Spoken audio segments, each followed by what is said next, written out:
Hello, welcome to your business boot camp, new real estate agent. Very happy to see you here.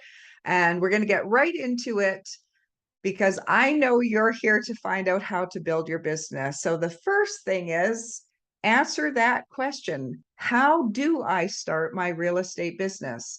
That brings up a lot of moving parts. So first of all, let me encourage you to get everything ready. Imagine you're in the throes, you're getting commissions, and you have clients. What are those moving pieces for you to get things ready?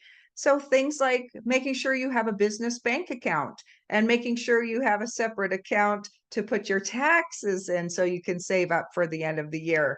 And while we're talking about money, how about making sure that you have a budget so you can access your own savings going forward and you don't run out of resources along the way? So having those things in place is a really good practice and something that you can get ready right away.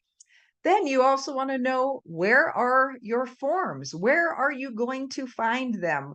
Are you going into your brokerage website? Are they on web forms? Make sure that you know where your purchase contracts are and your residential listing contracts are. In fact, perhaps you can even create some templates so that your name and your brokerage and your information is already filled out.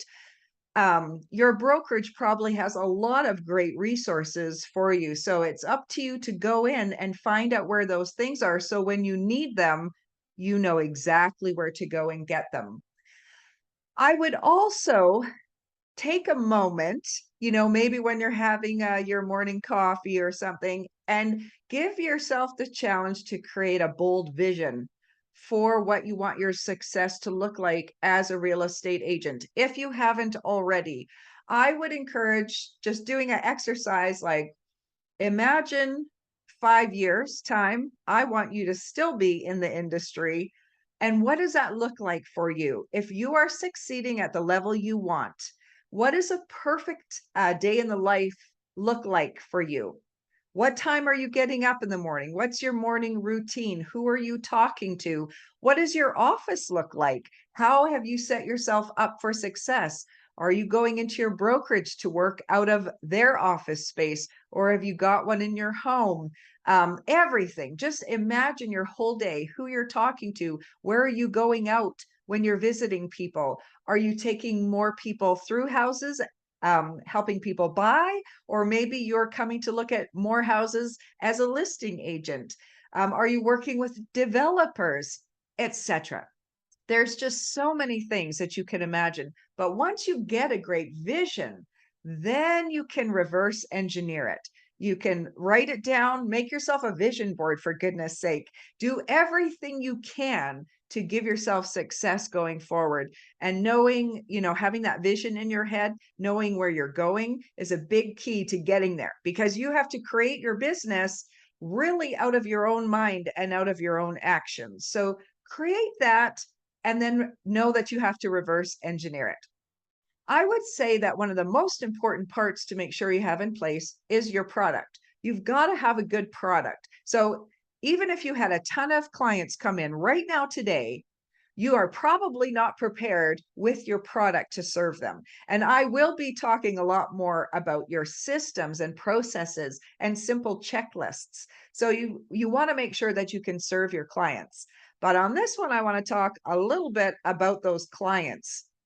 Who would you love to work with?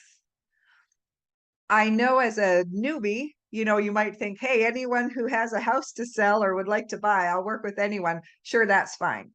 But it is best to intend a little bit. What kind of people do you get along with the most?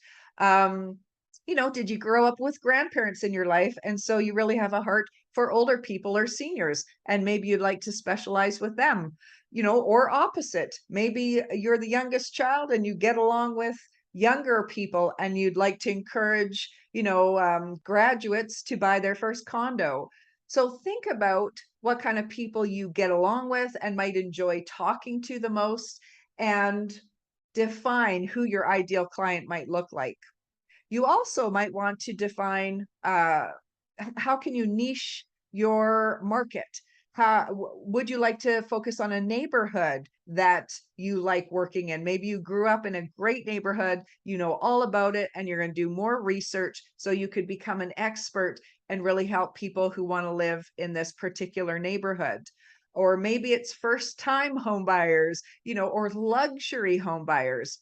You can also ask yourself about the kinds of careers. Maybe you like working with athletes. Sometimes agents come out of an athletic background, or worked were athletes at a junior level or even a bigger level than that, and so they have a lot of connections and are comfortable, talking about their world. Or whatever your past occupation is, whatever your past occupation was, you can go back and know that these people's worlds, whether you're a teacher, a nurse, oil and gas, whatever you came out of, that you could really serve them. Your people will become the highest priority for you, serving them, staying in touch with them. And one of the things you can do right off the start that will help you so that you're not working as an agent for 5 or 10 years and then wanting to set up this resource, but is to decide on a client relationship management system, which in the industry we usually call a CRM, or your database. And it's just basically your online address book. Back in the day, we had a book, you had your name, phone number, and stuff. This was the one place you knew you could find those people in, or a Rolodex. Well, now there are great tools and platforms online. Lots of great real estate specific CRMs. Your brokerage might offer you a CRM, but it's your job to go and discover what they offer and maybe test a few out. Put a new client in, put your mom and dad, your wife, your husband, your brother, your sister, put them in, add them as a contact, and test it out, because this will be the ideal place to add every single person that you know. In fact, if by chance, if you haven't left your full-time job, if your past career isn't past yet, a great thing you could do before you leave your business is to really take time to get to know and build relationship with all of the people that you're working with, and get their information and keep it in your CRM. And now you've built relationship with them when you're not asking for business. And then as you launch your real estate business, hopefully they'll just come along with you. So deciding what kind of people, just being conscious of who you work well with, some areas you might want to focus on, will really help. And then as you're reverse engineering, say somebody hears about you or knows you and is thinking about real estate. They're probably going to Google you. They want to find out who you are. What do you look like? And so your brand needs to be established online. That means, yes, probably a website, because real estate is a professional service. You want to set the bar high. You want to be found and look like you're confident and competent and you know what you're doing. So a website is ideal. I know some industries aren't so focused on using websites anymore with social media, but in my opinion, they really still hold their value. And it's the place where you can put your expertise and send people to so they can learn about you if they are looking for a realtor. But what do you look like on your website or online, on your social media profiles? What does your brand look like? And your brand is really just the essence of who you are and how you want to serve people. When you are at your best, what does that look like? And a fun little thing you could ask yourself to imagine is, what is the reputation that you want to build? If someone's talking about you behind your back, what do you hope that they're saying? If your neighbor is telling someone you need to go see Sue to get your house sold, why? What do you want them to say? And if you can define a few things, then that can help build your brand and your voice and your style, and maybe even choose, colors, and just give you some ideas about how to talk to people when you're writing your content. Are you a joker? Are you academic? Are you more, just your neighbor, plain old talking in plain language. You're not too high in your vocabulary. Everything has its place, and you need to find yours based on your expertise and where you want to build your brand. There's all different kinds of people, and they're all attracted to different service providers. So the better that you are at defining, this is who I am, these are the kinds of people that I serve, and this is the kind of service you're going to get with me, then it will be clearer and easier for them to choose you.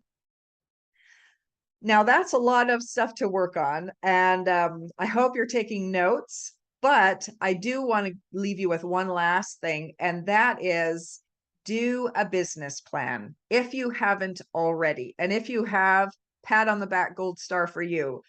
I would say, in my experience over 2 decades working with realtors in their industries, that most often a business plan has been missed, or forgotten and neglected.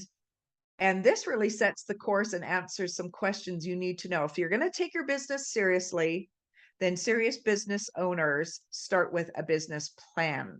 And we have some questions for you lined up there. Make it your own. I think what overwhelms a lot of new business owners is they might grab a template online, and then it has maybe too many things and they're just not interested, and then they give up, especially if they include a financial Excel spreadsheet, which you might not be prepared to answer. But make your own business plan, because every year, then you will want to get in the habit of, December, January, having a look and assessing the last year. How did things go? What worked well? What can I do better? And then bringing the stuff that worked to your next year. So it's not something you completely redo every year, but you build on each one for the next year. And a business plan has lots of great content in it that you need to fill in so that you can create the business that you love.